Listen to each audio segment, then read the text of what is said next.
I was coming back from my loo break this morning and Henia, the lady who runs the boatyard, Barry, come here, presented me with this, which is of course our bearing. See ya! I just hope it's the right size.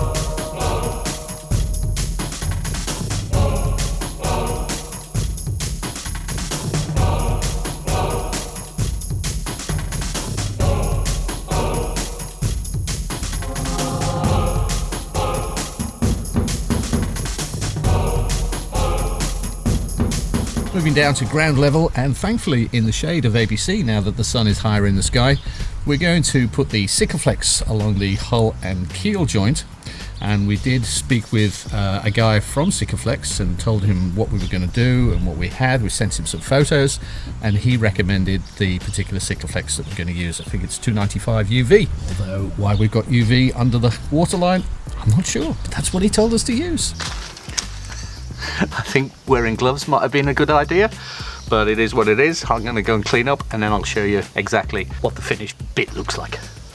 Well, the masking tape has now been removed and what we're left with is a black Sikaflex line all around the hull and keel joint, and where there were gaps I made sure that I pumped an excessive amount of the Sikaflex into the gap, so much that it actually went into the gap and then started oozing out when the gap was full.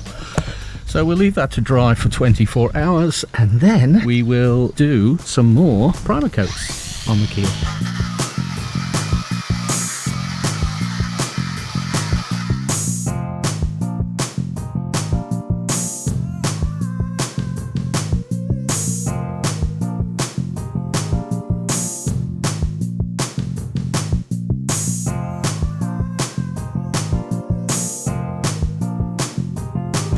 So that little lot of primer actually covered the whole of the keel, so we're very pleased about that. Is this some kind of musical instrument, Baz? Yeah. This is my Zen wind chimes to take the stress away. Now these are actually the guards for our bow thruster. There are 6 of them. One of them is off on a mission to get new screws at the moment, so I'm just putting antifoul on them. And I'm using the same antifoul that I'm using on the prop shaft. And this is the spray can stuff, so I'm just about to give them another coat and then give this another coat, and then we're just going to wait for everything to dry and come back and do the same tomorrow. So it's a bit of rinse and repeat at the moment.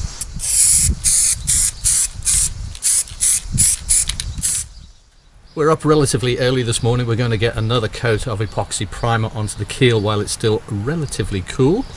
And a long-time subscriber of ours asked us a question which made us think, and he said, when you're mixing the 2-part epoxy, is it mixed by weight or by volume?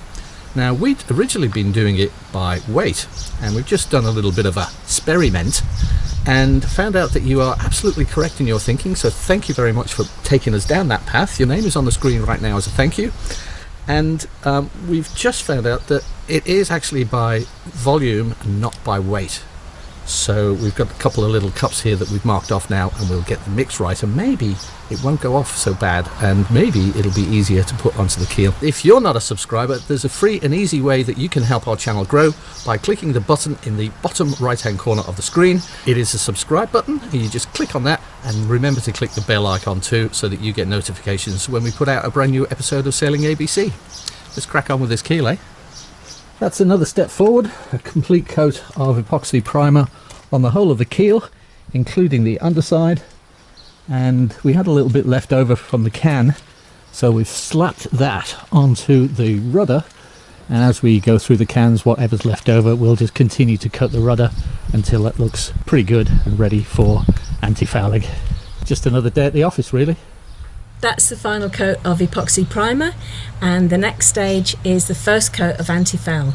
But first, we're going to have to do something with my barnet. It's getting a bit out of control, and today's the day for it, I reckon. We think it might rain, so we're like that whether we should start anti-fouling or not.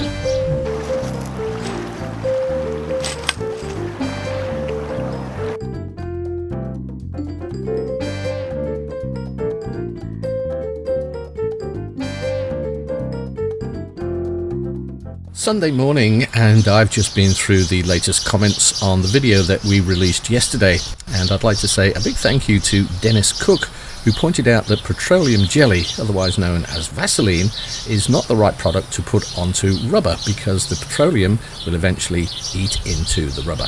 So first job on the list this morning is to take the connection off the back of the aft head and clean off the Vaseline and put the correct product on, which is a silicone based product. So we'll do that first. Then we're going to go down the ladder and we're going to put the first coat of antifoul paint onto the rudder and the keel. And also for Murray Westenskow, I've got my big pliers out, and when I've got this finger tight, I'll give it one little twist with these bad boys. Job done. Thanks for the tips, guys. We're using high-tech tools for this next job, as you can see. The finished surface of the epoxy primer is kind of smooth and kind of rough, so we're just going to give the epoxy primer just a little bit of a sand to give it a little bit of roughness, because better be safe than sorry, eh? Oh, did you notice the barnet?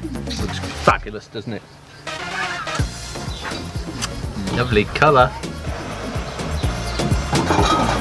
Quite busy in the yard at the moment. We've got quite a lot of boats getting worked on, and our friends Renate and Wolfgang on Meerkat, they're on the sled now, so they're probably going to be finishing off the bits of their antifoul that they couldn't reach while they were on the hard stands. So that means they're pretty close to splash. Whilst we have the prop out of the bow thruster tunnel, we're going to paint the inside of the tunnel as well, because it's just easier with the prop removed.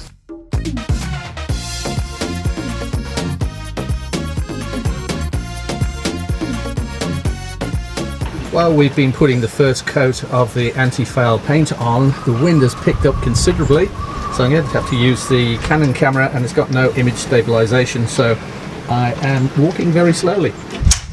The step ladders just blew over. We'll leave them down there, they can't go any further down than that. So first coat on the rudder, first coat on the keel. 6 hours from now we'll come out and do it all again, and slowly but surely moving forward. Yeah. Alright, I think it's time for a beer. Okay. Can you show me your baby? Yeah? Oh, look. Hello. Hello, Mummy. Mummy just wants cuddles.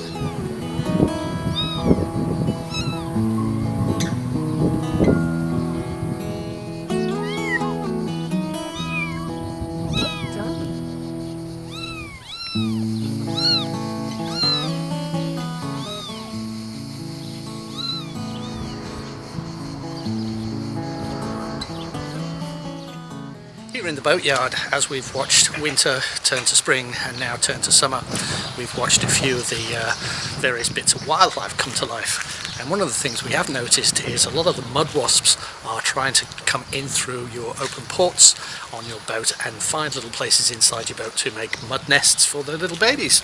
So we've found a way of stopping that by putting fly screen netting up. Also, in the thru-hulls, the outside of the thru-hulls, wasps like to make little nests in there, so we've blocked those up as well. But this one is the classic one.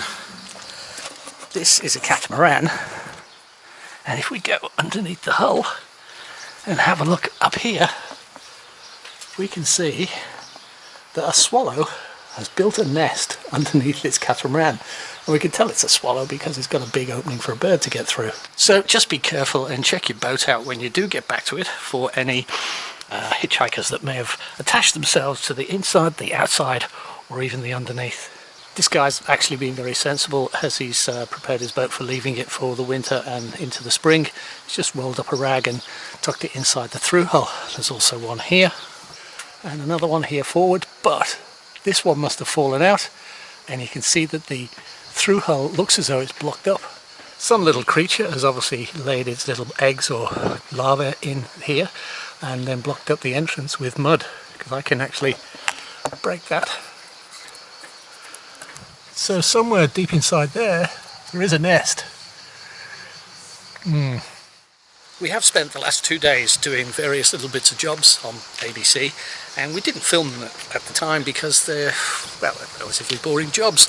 So I think it's probably more interesting if I just show you the end results. One of the first jobs we've done is to put the first coat of anti-fouling around all of the thru-hulls, so when we get to put the anti-fouling on, all we've got to do is just roller and not worry too much about the thru-hulls. We've also put the bow thruster propeller back in, and that's had its first coat of anti-foul on, and we'll get a second coat tomorrow. But this side, the anode is reattached, and we've put the protection bars across the bow thruster tunnel. So the other side will look exactly the same when it's all finished. One of the big jobs that I've been doing involved moving this sturdy scaffolding around the hull, because I was cleaning the white part of the hull. It did have quite a few marks from fenders that eventually sort of like turn into a sticky surface, and as they rub against the hull they just leave this sticky residue behind. So I've cleaned all that, and we didn't want to put dirty fenders back on the hull and just get it dirty again. So we've got Ansha on the job over here. I'm just looking at these blue boot stripes. I think once we've got the anti-foul on here, it all looks nice to the waterline. Those dirty boot stripes are going to look horrendous. I've cleaned them as best I can. That's as best we can do. But anyway, let's take a look at what Ansha's doing with these fenders. Sitting down on the job again, eh? Yeah. So how's it going? Yeah, all right. I've got two of the really mucky ones clean. They were covered in, and this one, covered in a kind of sticky substance that nothing got off. The only thing that I found works on it is acetone. So I've decanted it into here because it was just evaporating out of the tin, and at least this way I'm not breathing in too many fumes either.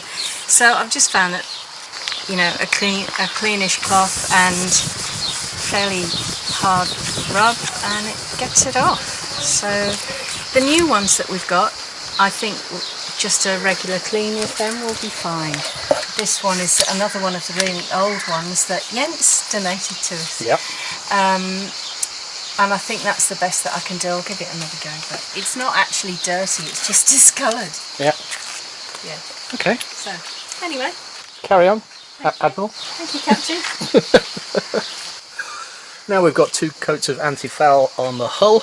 I've put the anode back on and made sure that the hole that goes through the hull was bare metal, so that this bolt that goes through the anode actually touches the bare iron of the keel. Here at the prop I've put on some marine grease on the gears. Still sounds a bit squeaky, but this stuff apparently is the bee's knees. It stays on and is quite resistant to being worn away by salt water. That's why bees are dying out, Baz, because you're using bees' knees in props. Right. Well, they've got so many legs, haven't they? So we just take an alternate leg and they should be alright. No, I've heard they grow back. Oh, okay. Yeah. So as you can see, we have been making step by step, bit by bit, progress forward into getting ABC ready to be splashed. Oh, and I've just had word from DHL that the cutlass bearing has arrived in Athens. It only took 1 day to get from the UK to Athens. Now let's see how long it takes to get from Athens to Halkida and then to Limni. Don't hold your breath. Yeah. It's an exciting day at ABC. Can you guess what's in the parcel? Yeah. I can. You can too. Which is, of course, our bearing. See ya. I just hope it's the right size. Before I open this, I'd just like to say a very big thank you to Tom from Exalto Bearings UK. He has been exceptionally helpful in dealing with this matter with us, so thank you very much, Tom. Right, let's open this little baby. Okay.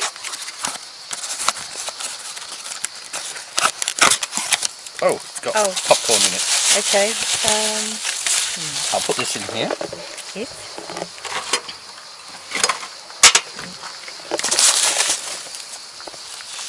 Because if this bearing is okay, then we're going to reuse this packaging to send the previous bearing that was a little bit too big back to the UK.